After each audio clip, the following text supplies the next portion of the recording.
अभी supreme court ने allow करा first passive euthanasia Harish Rana के केस में। यूथेनेशिया के बारे में आपने काफी बार पढ़ा है, पर आज इसको हमें दोबारा से पढ़ना पड़ेगा। वो जो गाइडलाइंस आई थी वो भी दोबारा से देखनी पड़ेगी।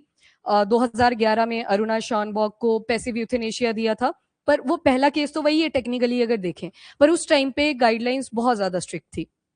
2018 में common Cause versus Union of India case आता है, जिसमें लिविंग विल को लेके बताया गया कि क्या क्या गाइडलाइन रहेंगी अगर किसी को अपनी पहले ही कंसेंट के साथ लिविंग विल लिखवानी है कि कल को मुझे कोई ऐसी टर्मिनल इलनेस हो जाती है जिसमें मैं परमानेंटली वेजिटेटिव स्टेट में चली जाती हूँ, चला जाता हूँ, तो मुझे पैसिव यूथेनेशिया दिया जा सकता है।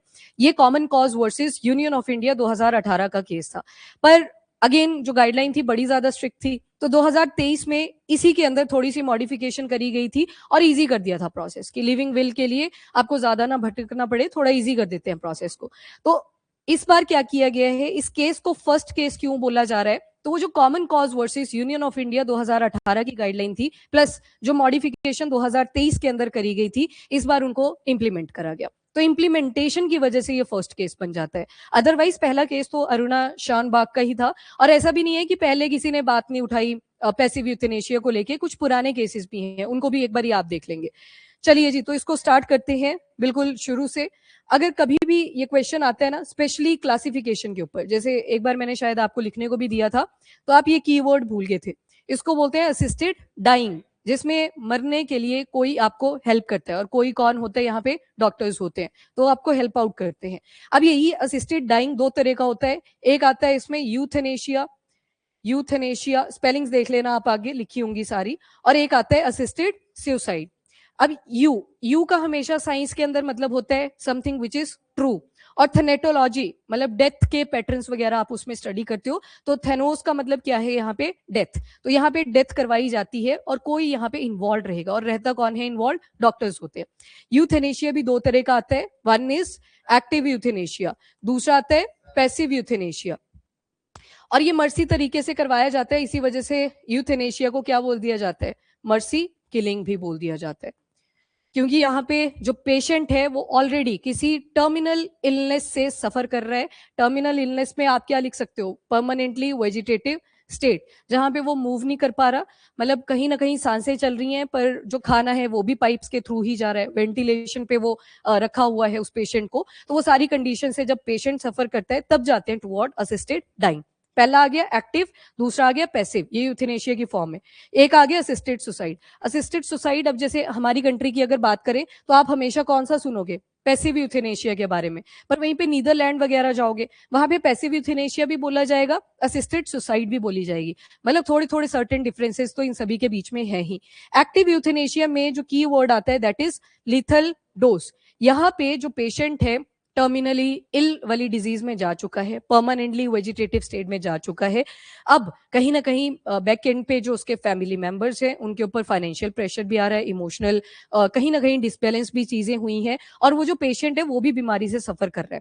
और कौन सी स्टेट है, परमानेंटली वेजिटेटिव स्टेट, जहां पे मूवमेंट कोई भी नहीं बची हुई है।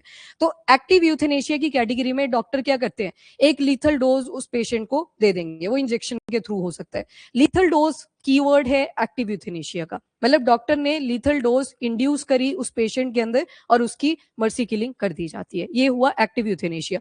बड़ी सारी कंट्रीज में असिस्टेड डाइंग को ही अलाउ कर दिया गया है। तो जब बोला ना कि असिस्टेड डाइंग अलाउड है, तो ये भी आ गया, ये भी आ गया, ये वाला भी आ गया।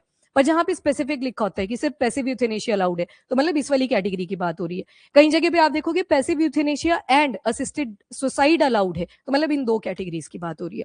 सेकंड कैटेगरी आती है पैसिव यूथेनेशिया की। पैसिव यूथेनेशिया में जो लाइफ सपोर्ट सिस्टम होता है, जिसके ऊपर वो पेशेंट अपनी जीविका को चला रहा था, मतलब जैसे वेंटिलेटर मशीन लगी होती है प्रॉपर, उसी के ऊपर चल रहा था। मतलब जब तक वो स्विच ऑन है, जब तक वहां पे उस मशीन को पावर सप्लाई जा रही है, तब तक वो पेशेंट भी लाइव रहेगा। ठीक है, तो यहाँ पे पैसिव यूथेनेशिया में क्या किया जाता है, वो जो लाइफ सपोर्ट सिस्टम है, वो वेंटिलेटर मशीन हो सकती है, हो सकता है कोई एक ऐसी मेडिकेशन, जब तक वो बॉडी में जा रही है तब तक वो सर्वाइव कर जाएगा, जैसे वो मेडिकेशन रोक दी जाएगी तो उसकी डेथ भी हो सकती है। तो यहाँ पे जो लाइफ सपोर्ट सिस्टम होता है उसे रिमूव करा जाता है। इंडिया पैसिव यूथेनेशिया ही फॉलो करता है। एक्टिव यूथेनेशिया इंडिया के केस में पूरी तरह से इलीगल है, इसे कल्पेबल होमिसाइड की कैटेगरी में माना जाता है, कल्पेबल होमिसाइड। कल्पेबल होमिसाइड का मतलब है कि डॉक्टर्स को पता था इस लीथल डोज की वजह से उस पेशेंट की डेथ हो जाएगी, और इंडिया फॉलो करता है प्रिजर्वेशन ऑफ लाइफ को, कि आपने अंटिल लास्ट ब्रेथ उस पर्सन को बचाना है। अभी देखते हैं वो थोड़ी सी डिबेट जो आती है। लास्ट आता है असिस्टेड सुसाइड। यहाँ पे कीवर्ड आएगा प्रेस्क्रिप्शन। जो भी उस पेशेंट के रिलेटिव्स होंगे, फैमिली मेंबर्स होंगे, उनको डॉक्टर बता देंगे, प्रेस्क्राइब कर देंगे एक मेडिकेशन कि इसकी वजह से पेशेंट की डेथ हो सकती है। तो यहाँ पे प्रेस्क्रिप्शन ज्यादा इंपॉर्टेंट रोल प्ले करेगी। यहाँ पे डॉक्टर ने लीथल डोज इंड्यूस करी, पैसिव के केस में लाइफ सपोर्ट सिस्टम को हटा दिया गया, और असिस्टेड सुसाइड के केस में प्रेस्क्रिप्शन इंपॉर्टेंट रोल प्ले करती है। फिर वो परचेज करके लेके आते हैं, फिर इंड्यूस किसने करना है वो वहां पे डिसाइड कर लिया जाता है। अगर ड्रिंकेबल फॉर्म है तो वैसे, अगर इंजेक्शन फॉर्म है तो डॉक्टर्स भी आ जाते हैं। पर कीवर्ड क्या आ जाता है? प्रेस्क्रिप्शन। ये तो होगी इसकी क्लासिफिकेशन। फिर आते, यहां तक डन तीनों। अब कई बार वॉलंटरी बेसिस पे होती है।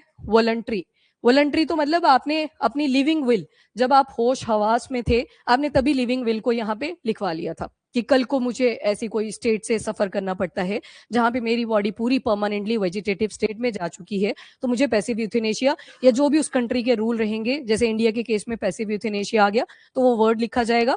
पर फॉर्मेलिटी क्या होती है वो आगे देखनी पड़ेगी आपको। जैसे डॉक्टर्स का भी वहां पे रोल रहेगा, जुडिशियल मैजिस्ट्रेट का वहां पे रोल रहेगा, वो भी देखना पड़ेगा। पर वॉलंटरी में क्या है? लिविंग विल लिखी जा रही है, साइन करी जा रही है, और 2 विटनेस भी होंगे वहां पे, क्लोज फैमिली मेंबर्स ही रहते हैं, और कौन अलाउ करेगा फ्यूचर में उनका नाम वगैरह यहाँ पे लिख दिया जाएगा। तो यहाँ पे वो पेशेंट नहीं, अभी अभी जैसे हम सारे एक्टिव है, जैसे पूछा जाता है ना जब आप लाइसेंस वगैरह बनवाते हो कि कल को एक्सीडेंट हो जाता है, वैसे हो ना किसी का भी, पर अगर हो जाता है तो क्या आप अपने बॉडी पार्ट्स को डोनेट करना चाहोगे, जो ऑर्गन्स वगैरह हैं उनको डोनेट करना चाहोगे? तो वो तब पूछा आपसे जब आप ऑलरेडी कॉन्शियस थे, वैसा कुछ नहीं हुआ था। तो वॉलंटरी मतलब आपने अपनी इच्छा से इसको अलाउ करा। एक आता है नॉन वॉलंटरी। नॉन वॉलंटरी में क्या हुआ? आपको नहीं था पता फ्यूचर में कोई ऐसी परमानेंट वेजिटेटिव स्टेट में भी आप जा सकते हो। यहाँ पे ऑलरेडी वो जो पर्सन होगा, पेशेंट होगा, वो कोमा में जा चुका है, तो यहाँ पे वो कंसेंट देने की हालत में पहले ही नहीं है। तो ये कौन सी कैटेगरी आती है? Non voluntary. और एक आता है इनवॉलंटरी। इनवॉलंटरी में मिसयूज सबसे ज्यादा देखा जाता है। कई बार फोर्सफुली किसी को कोई मेडिकेशन दे दी और वो अनकॉन्शियस हो जाता है, बोल नहीं पाता, तो यहाँ पे फोर्सफुल तरीके से जब आप कंसेंट दिलवाते हो, अगेन ये भी लीगल ही मानी जाएगी। यहाँ पे मिसयूज सबसे ज्यादा देखे जाते हैं। प्रॉपर्टी रिलेटेड केस आ गया, कोई पर्सन था फिजिकली डिसेबल था, फैमिली मेंबर नहीं एक्सेप्ट कर पा रहे थे, उन केसेस में इसके मिसयूजेस आते हैं। तो यही सारी चीजें हम यहाँ पे भी करेंगे। सबसे पहले आता है सुप्रीम कोर्ट में जो केस जाता है, that is Harish Rana versus Union of India. अब देखो वैसे तो ये केसेस पेपर के पॉइंट ऑफ व्यू से इंपॉर्टेंट है, साथ में अवेयरनेस रिलेटेड भी आर्टिकल इंपॉर्टेंट होते हैं कि कल को इसका मिसयूज भी ना हो। तो right to die with dignity, इसके ऊपर एक डिबेट चलती है कि जब आर्टिकल नंबर 21 के अंदर राइट टू लाइफ का मेंशन करा हुआ है, तो वहां पे एक right to die with dignity भी होना चाहिए। बड़े सारे पास्ट में ऐसी जजमेंट्स आई, केसेस आए, जहां पे ये चीज मना भी करी गई कि नहीं, लास्ट ब्रेथ तक आपको बचाना ही बचाना है, ये डॉक्टर्स के ऊपर रिस्पॉन्सिबिलिटी डाल दी। पर बाद में कुछ चेंजेस होते हैं। इवन जब हरीश राणा का केस सामने आता है, जिसमें वो गिर गए थे 4थे फ्लोर से और ब्रेन में सेवरल इंजरीज आ गई थी, तो आर्टिकल नंबर 21 में बोला कि ना सिर्फ इसमें राइट टू लाइफ है, पर right to die with dignity भी है। क्योंकि यहाँ पे ना सिर्फ पेशेंट सफर कर रहा होता है अकेला, उसके फैमिली मेंबर्स भी सफर कर रहे होते हैं। अब इनके फादर का भी आपने सुना होगा कि काफी सारे लोन्स वगैरह भी उठा लिए गए थे, बड़ी सारी अपील्स भी डाली गई, पिटिशंस भी डाली गई कि उनका जो लोन्स है उसको वेव ऑफ कर दिया जाए। तो मतलब कहीं ना कहीं सारे इनडायरेक्ट बर्डन्स आते हैं। इमोशनल तो रहता ही रहता है, उसके अलावा भी सोसाइटल, फाइनेंशियल, वो बर्डन्स भी इसमें फेस करती है फैमिली। तो आर्टिकल नंबर 21 जहां पे राइट टू लाइफ है, वहीं पे right to die with dignity भी है, स्पेशली उन कंडीशन में जहां पे इरिवर्सिबल मेडिकल कंडीशन हो, जैसे कि परमानेंट वेजिटेटिव स्टेट। रियलिटी में 100% अगर केसेस हैं तो उसमें से 0.09% केस होंगे जहां पे ये शायद ठीक हो जाए, मतलब दोबारा से वो रिवाइव कर जाए पेशेंट। पर मूवीज वगैरह में जब आप देखते हो, वहां पे हर कोई ही परमानेंट वेजिटेटिव स्टेट से दोबारा से रिवाइव कर जाता है, तो वो तो आइडियल कंडीशन बता देते हैं, रियलिटी में वैसा नहीं होता। Application common cause 2018 versus Union of India, मतलब वो जो कॉमन कॉज केस आया था, अभी बता रही हूँ इसको, उसी को इम्प्लीमेंट इस बार करा गया। और अकेला 18 की गाइडलाइंस को यूज नहीं करा गया, मिक्सचर था दोनों का, जो 2023 में चेंजेस भी करे गए। तो इसमें पहले देख लो क्या क्या केसेस आए थे। 2011 में कौन सा आया था? पैसिव यूथेनेशिया जब दिया गया था अरुणा शॉनबॉग को, तो केस था Aruna Shanbaug versus Union of India. ये नर्स थी, इनका रेप कर दिया जाता है और ये परमानेंटली वेजिटेटिव स्टेट में चली जाती है। लगभग 30 to 32 ईयर्स तक ये परमानेंटली वेजिटेटिव स्टेट में ही रहती हैं और लास्ट में डिसाइड करा जाता है कि इनको पैसिव यूथेनेशिया दे दिया जाए, क्योंकि वो इतने साल से सफर ही कर रही हैं अपनी लाइफ के अंदर। तो Aruna Shanbaug versus Union of India, जो इनका लाइफ सस्टेनिंग ट्रीटमेंट था उसको बोल दिया था कि विदहेल्ड कर दिया जाए। लाइफ सस्टेनिंग सिस्टम, इवन इस बार बोला गया है जो खाना वगैरह एंडोस्कोपिक ट्यूब्स के थ्रू दिया जाता है वो भी किसमें माना जाएगा, लाइफ सस्टेनिंग जो सिस्टम होता है, ट्रीटमेंट होता है, उसी के अंदर कंसीडर करा जाएगा। पिक्चर दिखा दूंगी आगे। तो मतलब यहाँ पे डिसीजन मेकिंग कैपेसिटी नहीं थी जो अरुणा शॉनबॉग थी, तो उनके फैमिली मेंबर्स ने ही ये डिसीजन लिया था। उसके बाद अब बड़ी सारी पिटिशंस डली, फाइल्स डली कि पैसिव यूथेनेशिया को लेके कुछ रूल्स एंड रेगुलेशन लेके आई जाए। इवन अभी हरीश राणा को जब पैसिव यूथेनेशिया दिया गया तो सुप्रीम कोर्ट ने गवर्नमेंट को अपील करा है कि कुछ लॉज लेके आओ, रूल्स एंड रेगुलेशन लेके आओ, ताकि लिविंग विल को लेके भी कल को कोई मिसयूज ना हो और कभी किसी को पैसिव यूथेनेशिया देना पड़ जाए तो उसको लेके भी कोई मिसयूज ना आए। अब ये जो common Cause versus Union of India आता है 2018 वाला ही यहाँ पे 23 में भी आप पढ़ोगे। जो इसमें गाइडलाइंस आई थी, इसमें बोला कि आर्टिकल नंबर 21 जो राइट टू लाइफ के बारे में बात करता है, उसी के अंडर क्या आता है साथ में, right to die with dignity. और इन्होंने बोला लिविंग विल को लेने के लिए कुछ गाइडलाइंस हम आपको प्रोवाइड कर रहे हैं। ये गाइडलाइंस आप यहाँ पे देखोगे, पर पहले बस इतना समझो कि 18 का ही केस 2023 में मॉडिफाई करा जाता है। जितनी भी जजमेंट्स आती हैं उसमें मॉडिफिकेशन करी जा सकती है सुप्रीम कोर्ट के थ्रू। अब जब 2023 में यही case common Cause versus Union of India आता है, जो गाइडलाइंस पहले दी गई थी ये काफी ज्यादा कॉम्प्लेक्स थी, इन्हीं को इजी कर दिया जाता है 2023 के अंदर। और अभी हरीश राणा के केस में तभी लिखा गया ब्रैकेट में 2018, क्योंकि पहले जो common Cause versus Union of India case आया था वो 18 का ही था, उसी में मॉडिफिकेशन है 23 की। तो अगर कभी स्टेटमेंट आ भी जाए तो मॉडिफिकेशन वाली टर्म्स भी उसमें इंक्लूड करी गई हैं। अब जैसे अर्लियर मतलब common Cause versus Union of India 2018, और नाउ जो common Cause versus Union of India 2023 का केस आया था उनकी बात कर रहे हैं। केस सेम है, 23 में सिर्फ मॉडिफिकेशन है। अब पहले क्या होता था, जुडिशियल मैजिस्ट्रेट के पास जाना पड़ेगा, वहां पे जाके लिविंग विल को अटेस्ट करा जाएगा। यहाँ पे लिविंग विल कैसी रहेगी, वॉलंटरी इन नेचर, क्योंकि आप खुद जा रहे हो कि कल को ऐसे परमानेंट वेजिटेटिव स्टेट में जाना पड़ गया तो मैं अपनी लिविंग विल खुद साइन यहाँ पे करके जा रहा हूँ। तो पहले कहाँ पे जाना पड़ रहा था, जुडिशियल मैजिस्ट्रेट। अब 2023 में common Cause versus Union of India थोड़े से उसमें चेंजेस करे गए और क्या बोल दिया, जुडिशियल मैजिस्ट्रेट की जगह पे आप नोटरी या फिर गेजेटेड ऑफिसर के पास भी जा सकते हो, वहां पे अटेस्टिंग करवा सकते हो लिविंग विल की।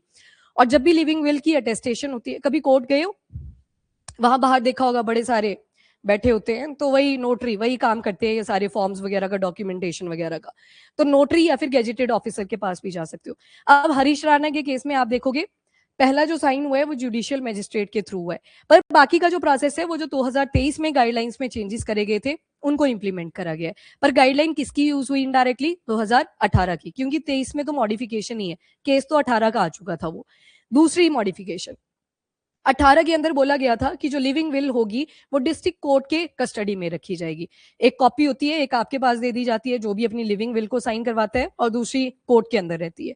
23 में थोड़े से चेंजेस कर दिए गए कि चलो डिस्ट्रिक्ट कोर्ट के पास नहीं, एक काम करते हैं नेशनल हेल्थ रिकॉर्ड में रखवा लेते हैं, तो एक कॉपी वहां पे चली जाती है। फिर आता है प्राइमरी बोर्ड जिसके अंदर डॉक्टर्स होंगे, सेकेंडरी बोर्ड जिसके अंदर भी डॉक्टर्स ही होंगे। प्राइमरी बोर्ड पहले काम करेगा, सेकेंडरी बोर्ड प्राइमरी बोर्ड के काम को भी चेक करेगा कि क्या उन्होंने लीगल तरीके से बिल्कुल जो है सिचुएशन उसी तरीके से काम किया था या नहीं। तो primary board then secondary board. पहले जो प्राइमरी बोर्ड था उसमें बोला था कि डॉक्टर्स एटलीस्ट 4 एक्सपर्ट इसमें होने चाहिए, और एक्सपर्ट कौन कौन सी फील्ड में, जनरल मेडिसिन हो गया, cardiology, neurology, nephrology, psychiatry, oncology. यहाँ पे आप क्या देख रहे हो कि आपको ठीक ठाक एमडी डॉक्टर्स चाहिए होंगे जब भी ये लिविंग विल वगैरह फ्यूचर में दी जाएगी उस पेशेंट को।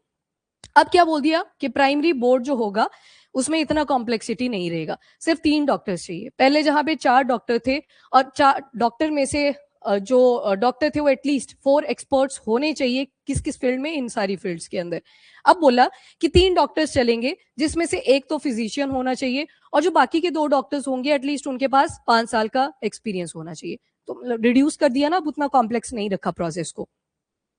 अगला आया टाइम टेकन टू डिसाइड। अब प्राइमरी बोर्ड आ गया, इससे पहले सेकेंडरी बोर्ड को देख लो। सेकेंडरी बोर्ड के केस में पहले डिस्ट्रिक्ट कलेक्टर कॉन्स्टिट्यूट किया करते थे second board of medical experts, जो मेडिकल की फील्ड में एक्सपर्ट है। अब इसको क्या बोल दिया कि जो सेकेंडरी बोर्ड होगा वो जो हॉस्पिटल है वही अरेंज कर देंगे उन एक्सपर्ट्स को, जो प्राइमरी बोर्ड के ऊपर फिर चेक करेंगे कि क्या उन्होंने डिसीजन अनबाइस तरीके से लिया है। ऐसे तो नहीं है कि बैकएंड पे पैसे खा लिए और पैसे भी यूथेनेशिया वैसे देने जा रहे हैं। तो सेकेंडरी बोर्ड क्या करेगा, प्राइमरी बोर्ड के ही जो स्टेटमेंट आ रखी है और दोबारा से कंडीशन को एनालाइज करेगा वहां पे जाके। एंड एक आता है टाइम टेकन टू डिसाइड। पहले आपने क्या देखा, अरुणा शॉनबॉग, मैंने बोला 30 to 32 ईयर्स लग गए जब वो पैसिव यूथेनेशिया दिया, वो बेड पे ही रहे तब तक। तो मतलब टाइम की कोई लिमिट नहीं थी पैसिव यूथेनेशिया के लिए।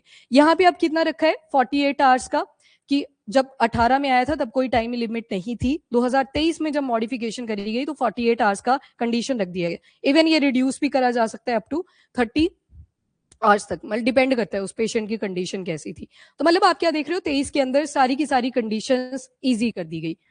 18 का ही केस है, बस मॉडिफिकेशन करी गई है। और पॉलिटी में आप पढ़ते हो कि जब भी कोई जजमेंट आती है सुप्रीम कोर्ट के पास अथॉरिटी रहती है कि उसमें वो अपग्रेडेशन कर सकते हैं, मॉडिफिकेशंस कर सकते हैं। अच्छा, एक चीज रह गई थी, अब कौन कैसे अपनी लिविंग विल को बनवा सकता है। तो फर्स्ट ऑफ ऑल कौन इसे बना सकता है, पहली चीज तो वही याद रखनी है, लिविंग विल जब बनेगी तो आप कॉन्शियस हो सकते हो। वो डिपेंड करता है वॉलंटरी, इनवॉलंटरी, नॉन वॉलंटरी, वो तीनों कैटेगरीज आ जाएंगी। पहले तो एडल्ट जो होगा वो साउंड और हेल्दी माइंड वाला रहेगा यहाँ पे, मतलब उसे पता है मैं अपनी लिविंग विल को लिखने जा रहा हूँ और साइन करवाने जा रहा हूँ। वॉलंटरली इसे एग्जीक्यूट करा जाएगा इन्फॉर्म्ड कंसेंट के साथ, मतलब पर्सन ने खुद लिखवाई अपनी लिविंग विल यहाँ पे। और इसे क्लियर और अनएम्बिगुअस टर्म्स में लिखा जाएगा, बिल्कुल क्लियर वर्ड्स होंगे कि कल को ऐसी कोई स्टेट आती है तो कौन वहां पे साइन करेगा, कब पैसिव यूथेनेशिया को प्रोसीड करवाया जाएगा, सारी टर्म्स यहाँ पे क्लियर लिखी जाती हैं। वो होता नहीं है कई बार लॉ के अंदर भी आप ऐसा वर्ड ढूंढने की ट्राई करते हो कि कुछ तो ड्रॉबैक निकल जाता, तो वो ना रहे, इसी वजह से टर्म्स को बहुत क्लियरली लिखा जाता है। कंटेंट क्या रहता है विल के अंदर, तो इसमें बोला जाता है वही कि कल को ऐसा कोई सर्कमस्टांस आ जाता है जहां पे मैं लाइफ सस्टेनिंग सपोर्ट सिस्टम पे चला जाता हूं, तो उस केस में जो लाइफ सपोर्ट सिस्टम है उसे विदड्रॉ कर दिया जाए, विद हेल्ड कर दिया जाए, मतलब कंटिन्यू उसको नहीं करना है। और कब रिवोक करना है वो सारे डॉक्टर काम करते हैं। और गार्जियन का नाम बहुत इंपॉर्टेंट है क्योंकि ये फ्यूचर की बात हो रही है, कभी ये स्टेट आती है किसी को कोई पता नहीं होता, तो गार्जियन की यहाँ पे इंपॉर्टेंस रहेगी। पहले तो फैमिली मेंबर्स ही आते हैं, अगर इन केस फैमिली मेंबर नहीं होते, जो भी ट्रस्टेड रिलेटिव होता है उस फैमिली में से, तो उनका नाम भी यहाँ पे गार्जियन में लिखा जा सकता है। और फिर पैसिव यूथेनेशिया इन्हीं के बोलने पे प्रोसीड करी जाती है फ्यूचर में, जब वो पर्सन एक्चुअल में परमानेंटली वेजिटेटिव स्टेट में चला जाता है। प्रिजर्व कैसे करा जाता है, अटेस्टिंग होती है, अटेस्टिंग का आपने प्रोसीजर देख लिया। अब जैसे हरीश राणा का केस था, वहां पे जुडिशियल मैजिस्ट्रेट ने अटेस्टेशन करी थी, पर उसे कर दिया है ना कि नोटरी के पास भी आप जा सकते हो, गेजेटेड ऑफिसर के पास भी जा सकते हो। तो अटेस्टिंग होती है और 2 विटनेस भी वहां पे रहते हैं जब इसकी अटेस्टिंग होती है। ऐसे नहीं होता अकेला पर्सन ही जाएगा। जहां भी ये पॉजिटिव है कि पर्सन ने पहले खुद ही लिखवा दिया कि लिविंग विल मैं साइन कर रहा हूं, कल को ऐसी स्टेट आती है, क्या पता वो विटनेस ही मिसयूज कर ले। मिसयूज देखो हर स्टेप पे आएगा, यहाँ पे आप पैसिव पढ़ो, एक्टिव पढ़ो या फिर असिस्टेड सुसाइड पढ़ो, मिसयूज अपने साथ ही लेके आ रहा है वो। आफ्टर दैट साइन कौन करेगा, जुडिशियल मैजिस्ट्रेट। 2018 की गाइडलाइन में आपने देखा एक हार्ड कॉपी मैजिस्ट्रेट के पास ही रहेगी, एक कॉपी आपके पास दे दी जाती है, और जो कॉपी होगी फिर लोकल गवर्नमेंट ऑफिशियल के पास दी जाएगी जब कल को वो सिचुएशन आती है परमानेंट वेजिटेटिव स्टेट वाली। डन। तो ये लिविंग विल का मैकेनिज्म था कि लिविंग विल कैसे कैसे साइन होती है। ये गाइडलाइंस थी, ये 18 की थी, ये 23 की थी। अभी दोनों का मिक्सचर ही दिखेगा, पर केस कौन सा बोलोगे आप, common Cause versus Union of India 2018 का। यूथेनेशिया लग गया ना पता, इसका डेफिनेशन जो मैंने पीछे आपको टेबल पे पढ़ाया वही सारा लिखा है। डेलिब्रेट होता है, इंटेंशनल एक्ट होता है जिसमें पर्सन की लाइफ को एंड कर दिया जाता है, पर शर्त क्या होती है, वो पर्सन टर्मिनल इलनेस से सफर करना चाहिए या फिर परसिस्टेंट वेजिटेटिव स्टेट से सफर करना चाहिए, तभी आप दे सकते हो। अब जैसे एक बारी किसी ने पूछा था कि जो रेयर डिजीज होती हैं उसमें भी तो पैसिव यूथेनेशिया दिया जा सकता है। अब रेयर डिजीज के केस में वो पर्सन प्रॉपरली खा रहा होता है, बोल रहा होता है, एक्टिव होता है, कॉन्शियस होता है, तो उस केस में पैसिव यूथेनेशिया नहीं दिया जा सकता। बेशक वो भी फाइनेंशियल बर्डन डाल रहा है, पर वो परमानेंटली वेजिटेटिव स्टेट में नहीं है, कीवर्ड यहाँ पे ध्यान रखना है। और इसके बाद यू का मतलब गुड, और थेनेशोस जो होता है, थेनेटोलॉजी आप पढ़ते हो, वहां पे डेथ की ही स्टडी करी जाती है, तो उसका मतलब होता है डेथ। और मर्सी किलिंग होती है, डिग्निटी के साथ यहाँ पे पर्सन को किल किया जाता है, इसी वजह से मर्सी किलिंग भी बोलते हैं। Active euthanasia keyword is lethal dose, जहां पे डॉक्टर लिथल डोज इंड्यूस कर देते हैं उस पेशेंट के अंदर। वॉलंटरी हो सकती है, नॉन वॉलंटरी हो सकती है, इनवॉलंटरी हो सकती है। वॉलंटरी जहां पे पेशेंट ने एक्सप्लिसिट कंसेंट अपनी दी थी। दो शब्द पढ़ते हो आप, एक इम्प्लिसिट होता है, एक एक्सप्लिसिट होता है। एक्सप्लिसिट मतलब क्लियरली मेंशन करा हुआ है, इम्प्लिसिट मतलब इनडायरेक्ट सा मेंशन आपको मिलेगा। इसका हिस्टोरिक एग्जांपल सेक्युलर वर्ड, याद है ना, कौन सी अमेंडमेंट के जरिए उसे प्रीएम्बल में ऐड करा था? 42nd mini constitution. पर इसका मतलब ये तो नहीं था कि हम पहले सेक्युलर नहीं हुआ करते थे, पहले भी थे ना, वो बाकी गाइडलाइन से हमें दिखाई दे रहा था, पर वो वर्ड नहीं लिखा था। तो एक्सप्लिसिट मतलब आपने एक्चुअल में अपनी कंसेंट लिखी है, अपने सिग्नेचर दिए हैं, गार्जियन की वहां पे प्रेजेंस थी, विटनेस की वहां पे प्रेजेंस थी। नॉन वॉलंटरी का मतलब क्या था? जब वो पर्सन एक्चुअल में कोमा में चला गया और यहाँ पे कोई लिविंग विल उसकी नहीं बनी हुई थी और वो कंसेंट नहीं दे पा रहा है, तो कोमा वाली कंडीशन जब आती है तो उसको नॉन वॉलंटरी बोलते हैं। और एक आता है इनवॉलंटरी, यहाँ पे कोअर्जन हो सकता है, फोर्सफुली हो सकता है, आपसे हाँ करवाने की ट्राई करवाई जाए, पर रूल्स कहते हैं कि अगर इन केस वो पर्सन उस टाइम पे बोल देता है ना डॉक्टर्स को कि मेरे से जबरदस्ती करवाया जा रहा है, तो उसको लीगली वैलिड माना जाएगा। फिर नहीं देखा जाएगा कि उसके जो फैमिली मेंबर्स थे या रिलेटिव थे वो क्या बोल रहे थे, वहां पे वो जो पेशेंट था जिसको फोर्सफुल तरीके से बोला गया कि तूने हाँ करनी है पैसिव यूथेनेशिया के लिए, तो उस पेशेंट को लीगली वैलिड माना जाएगा। ये बहुत इंपॉर्टेंट है यहाँ पे। इसी का मिसयूज आपने इतनी सारी कंट्रीज में भी देखा, बेल्जियम में देखा था, नीदरलैंड में देखा था, प्रॉपर्टी को लेके कभी कोई ड्रग की डोसेज उसकी बॉडी में इंड्यूस करवा दी और जैसा बुलवा रहे हो वैसे वो हाँ कर दे रहा है। तो यहाँ पे कॉन्शियस होना बहुत ज्यादा जरूरी है उस पेशेंट का। मिसयूज यहीं से आते हैं, मिसयूज यहीं से आगे इनडायरेक्टली। और इवन डॉक्टर को भी सुननी पड़ेगी, बेशक उसने अगर पैसे भी खा लिए थे ना उस दूसरी पार्टी से कि ये जब हाँ करेगा तो फटाफट से पैसे भी यूथेनेशिया देना है, कल को पता चलता है तो डॉक्टर भी जेल में जाएगा, तो उसको भी पनिशमेंट यहाँ पे रखी हुई है। जो पेशेंट है उसकी स्टेटमेंट को लीगली वैलिड माना जाएगा। तो इनवॉलंटरी, अब यहाँ पे तो कुछ भी हो सकता है, पूरा ये मिसयूज से भरा हुआ है। नॉन वॉलंटरी, यहाँ पे पेशेंट कुछ नहीं कर सकता है क्योंकि वो ऑलरेडी कोमा में जा चुका है। और दूसरा आ गया वॉलंटरी, यहाँ पे लिविंग विल वाला प्रोसीजर उसने पहले ही फॉलो कर लिया था कि कल को ऐसी स्टेट आती है तो गार्जियन रहेंगे, विटनेस रहेंगे और प्रोसीड कर दी जाए प्रोसेस। स्टैट्यूटरी फ्रेमवर्क, इंडिया में एक्टिव यूथेनेशिया को कल्पेबल होमिसाइड की कैटेगरी में इंक्लूड करा हुआ है। और culpable homicide section number 100 of भारतीय न्याय संहिता के अंदर इंक्लूडेड है। कल्पेबल होमिसाइड, एक्टिव यूथेनेशिया में क्या देखा, डॉक्टर को पता है इस लीथल डोज को देके उस पेशेंट की डेथ हो जाएगी, उसको मार दिया जाएगा, मर्सी किलिंग उसकी कर दी जाएगी। तो यहाँ पे कल्पेबल होमिसाइड का मतलब भी यही होता है, आपको पता था, आपने इंटेंशनली उस पर्सन को किल करा, तो यहाँ पे इलीगल है इंडिया के अंदर एक्टिव यूथेनेशिया। और इवन इसे सेक्शन 101 में भी इंक्लूड करा गया है कि ये मर्डर है, मर्डर की कैटेगरी में एक्टिव यूथेनेशिया। अगला आते हैं सुप्रीम कोर्ट ने जो लीगलाइज करा था लिविंग विल को, कि आर्टिकल नंबर 21 में जहां राइट टू लाइफ है वहां पे right to die with dignity भी है, ये 18 में आता है केस। और 241st ये लॉ कमीशन की कुछ रिपोर्ट्स आती रहती हैं, जैसे एडमिनिस्ट्रेटिव रिफॉर्म्स को लेके आती हैं, वैसे ही इन्होंने भी एक स्टेटमेंट दी थी कि अगर पेशेंट पूरी तरह से रिफ्यूज कर देता है कि मैं ठीक हूं और मैं पैसिव यूथेनेशिया नहीं लेना चाहता, तो उसको लीगली वैलिड माना जाएगा। तो उस केस में पेशेंट की ही चलेगी, अगर रिफ्यूजल कर देता है पेशेंट कि मुझे पैसिव यूथेनेशिया ना दिया जाए। तो ये इनवॉलंटरी वाली कैटेगरी में ही ज्यादा केसेस आते हैं जहां पे जबरदस्ती उससे बुलवाया गया हो कि पैसिव यूथेनेशिया मुझे दे दीजिए। नेक्स्ट इस बार जो हिस्टोरिक चेंजेस इंडिया में करे गए हैं वो है clinically assisted nutrition and hydration. आगे मैंने पिक्चर लगाई है, पहले उसको देख लो। ये देखो पेट में ना डायरेक्टली यहाँ पे एक ट्यूब इंड्यूस कर दी जाती है, एंडोस्कोपी सभी ने सुनी है, ऐसे मुंह खुलवाया जाता है आपका, फिर एक छोटा सा कैमरा के साथ मशीन अंदर जाती है, टिश्यू खींच के लेके आती है। बायोप्सी जैसे होती है ना, एक टिश्यू का सैंपल ले आते हैं, वैसे आपके पेट वगैरह से भी निकाला जाता है। ये वाली होती है percutaneous endoscopic gastronomy. Gastro word आ गया तो पेट की बात हो रही है, एंडोस्कोपिक मशीन की बात हो रही है, वो जो ट्यूब डायरेक्टली पेट के अंदर इंड्यूस करी गई कि जो खाने की सप्लाई है वो पेट से ही करवा देंगे। और परक्यूटेनियस, जब आप स्किन के फर्दर लेयर्स को पढ़ते हो तो उसमें एक क्यूटिकल लेयर भी पढ़ी थी आपने, वैसे क्यूटेनियस होती है, सब क्यूटेनियस होती है, सारी याद नहीं करनी है, पर ये मशीन का नाम आ गया। अगर पर्सन इस लाइफ सस्टेनिंग सिस्टम के ऊपर वर्क कर रहा था, मतलब इसी से उसका खाना पीना चल रहा था, तो बोला गया है इसको भी लाइफ सपोर्ट सिस्टम के अंदर इंक्लूड करा जाएगा। तो अगर इसे भी रिमूव कर रहे हैं तो वो भी किसका पार्ट है, इनडायरेक्टली पैसिव यूथेनेशिया का। ठीक है, तो इसको क्लिनिकली बोल दिया है अब कि ये भी पार्ट है लाइफ सस्टेनिंग सिस्टम का, लाइफ सपोर्ट सिस्टम का। तो दो चेंजेस आपने मेजर देखे, एक तो common Cause versus Union of India की गाइडलाइंस का यूज करा गया, और दूसरा ये जो क्लिनिकली एडमिनिस्टर न्यूट्रिशन होता है जो पाइप के थ्रू दिया जाता है, पैक ट्यूब बोल देते हैं इसको, परक्यूटेनियस एंडोस्कोपिक गैस्ट्रोनॉमी, तो ये भी किसके अंडर फॉल आउट करेगा, पैसिव यूथेनेशिया के अंडर। बाकी 30 दिन का वेटिंग पीरियड यहाँ पे हो सकता है। वेटिंग पीरियड मतलब जब वो पर्सन कोमा में गया तो 30 दिन का, जैसे 48 आवर्स मिनिमम पड़े ना आपने कि 48 आवर्स तक तो एटलीस्ट आपने देखना ही है, 30 दिन बोल दिए यहाँ पे। 30 दिन तक आप वेट करेंगे कि अगर वो पर्सन नहीं रिवाइव हो पा रहा है, चांसेस बहुत ही कम है उसके दोबारा से रिवाइव करने के, तो फिर पैसिव यूथेनेशिया की प्रोसेस को अलाउ करा जा सकता है।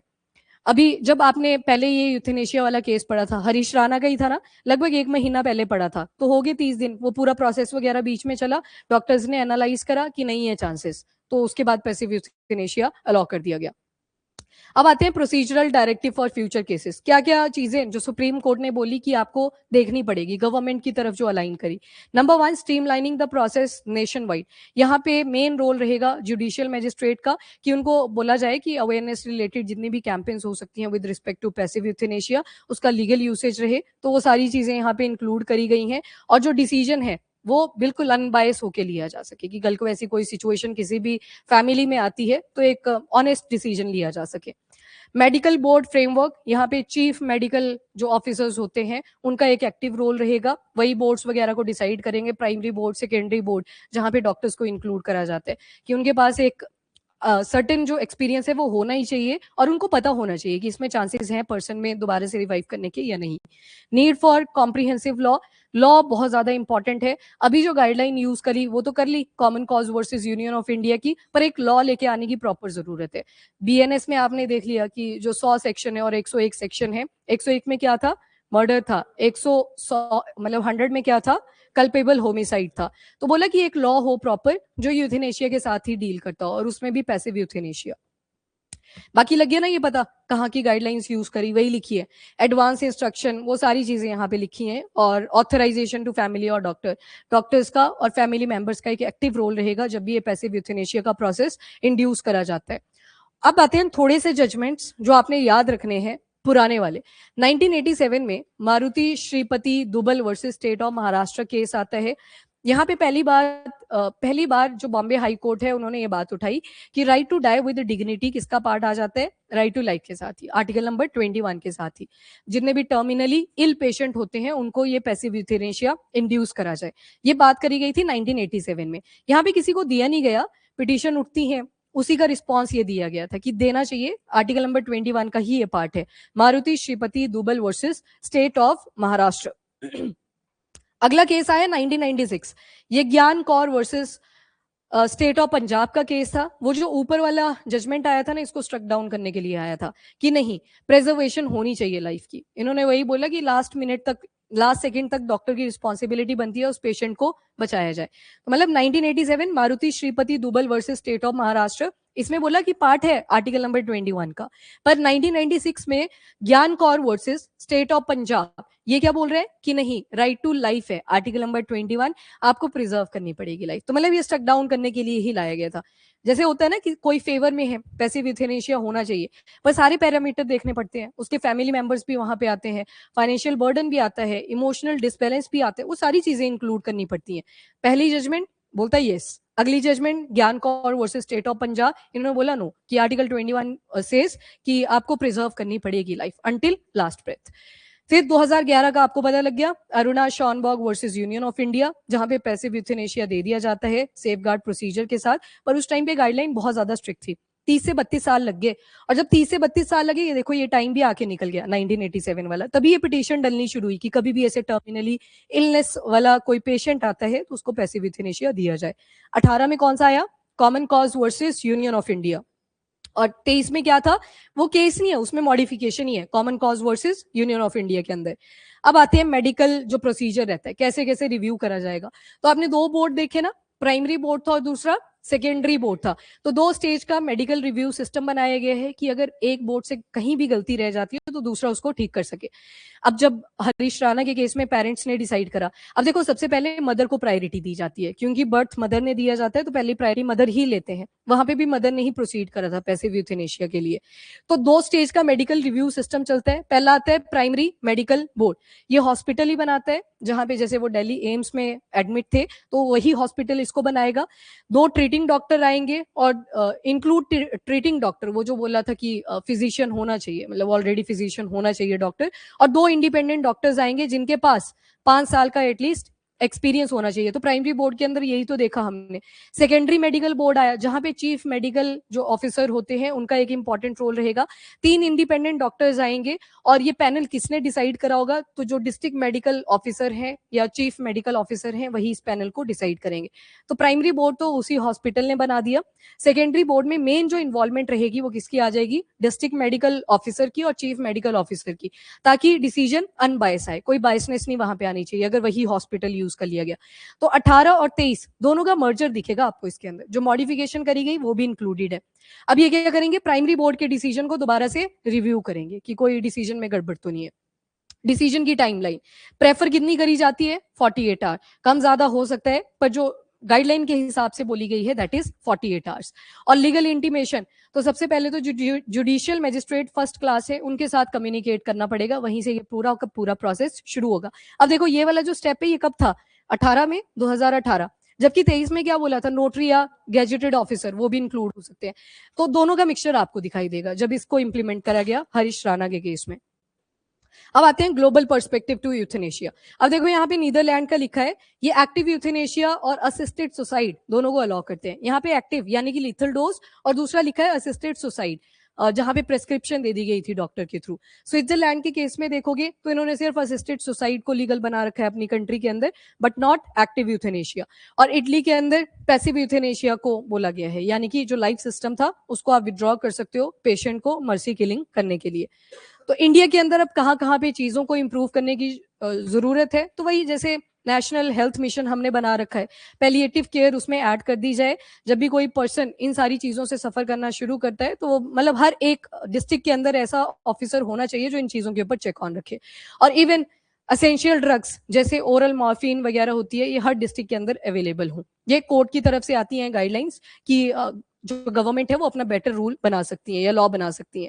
Integration with the public health system, मतलब जो भी आपका प्राइमरी हेल्थ केयर सिस्टम है, सेकेंडरी है, टर्शरी है या डिस्ट्रिक्ट हॉस्पिटल्स है, इनको लिंक करा जाए। जो भी स्कीम्स गवर्नमेंट ने चला रखी है इंटीग्रेशन के ऊपर फोकस करा। और नॉन कम्युनिकेबल डिजीज 2010 की, नॉन कम्युनिकेबल डिजीज मतलब जो फैलती नहीं है। एग्जाम्पल दो, एक हाइपरटेंशन आ गया, वो भी तो किसमें आता है? Non communicable disease. हाँ ये अलग बात है कि एक का बीपी हाई हो रखा है उसको देख देख के सामने वाले का भी हो जाए, वो अलग बात है, पर वो कम्युनिकेबल नहीं है नेचर में, नॉन कम्युनिकेबल है। ठीक है, नेशनल प्रोग्राम चला रखा है health care for the elderly. जब बुजुर्ग होते हैं लोग, कई फैमिलीज में देखा गया है उनको अबंडन कर दिया जाता है, तो ये सारे इनिशिएटिव गवर्नमेंट ने ले रखे हैं। Legal literacy and living will, living will का जो प्रोसीजर आपने देखा, सेफ भी है डेंजरस भी है। जो विटनेस लेके गए थे, जो गार्जियन लेके गए थे उस टाइम पे, मिसयूज हो सकता है कल को। बच्चे को मॉडिफाई करना बहुत ज्यादा इजी होता है। क्या पता वो जो किसी का पेरेंट था उसने लिविंग विल लिखी और बच्चा तो उस टाइम पे नहीं है, उसको नहीं है पता कि लिविंग विल क्या होती है। कल को कोई रिलेटिव भी गया था एज अ विटनेस, मिसयूज होते हैं। और ये प्रैक्टिकल केसेस है बड़े सारे। मैंने आपको लुधियाना का भी एक केस सुनाया था, प्रॉपर्टी वाला हुआ था। तो मिसयूज तो साथ ही आएंगे। तो लिविंग विल को लेके और जो भी इसका प्रोसीजर है उसको लेके प्रॉपर लिटरेसी होनी चाहिए, अवेयरनेस होनी चाहिए। Family and community support, community का भी इन्वॉल्वमेंट यहाँ पे होना ही चाहिए। ये चलो थोड़े थ्योरेटिकल पार्ट्स आगे, और प्रैक्टिकल तभी हो पाएंगे जब हम खुद इनिशिएट इसको करते हैं। फाइनेंशियल प्रोटेक्शन, यहाँ पे गवर्नमेंट ने वैसे तो जन आरोग्य योजना वगैरह चला रखी है, देन उसके बाद आयुष्मान वय वंदना, ये सारी स्कीम्स चला रखी हैं फैमिली मेंबर्स को सपोर्ट करने के लिए। पर इंडीड जब कोई वेंटिलेटर पे जाता है तो फाइनेंशियल बर्डन उसके ऊपर डबल ट्रिपल जितना भी आप आगे बोल सकते हो उतना हो जाता है। पर डे का कितना चार्ज बन जाता है एडमिट करने के ऊपर। देन यूज ऑफ टेक्नोलॉजी, अब ये अगेन यूज ऑफ टेक्नोलॉजी किसके साथ? कि वो जो स्कीम्स चलाई गवर्नमेंट ने वो हर सेक्टर तक पहुंच पाए जितने भी वल्नरेबल एरिया हैं। तो उसके लिए इंटरनेट की अवेलेबिलिटी फर्स्ट ऑफ ऑल होनी चाहिए। एंड कंक्लूजन यही निकल के आता है कि हरीश राणा के केस में कि अभी वो आर्टिकल नंबर 21 के तहत उनको डाई करने में हेल्प करा गया डॉक्टर्स के थ्रू विद डिग्निटी। तो यही कंक्लूड इसको आप कर सकते हो। ठीक है, दैट्स ऑल।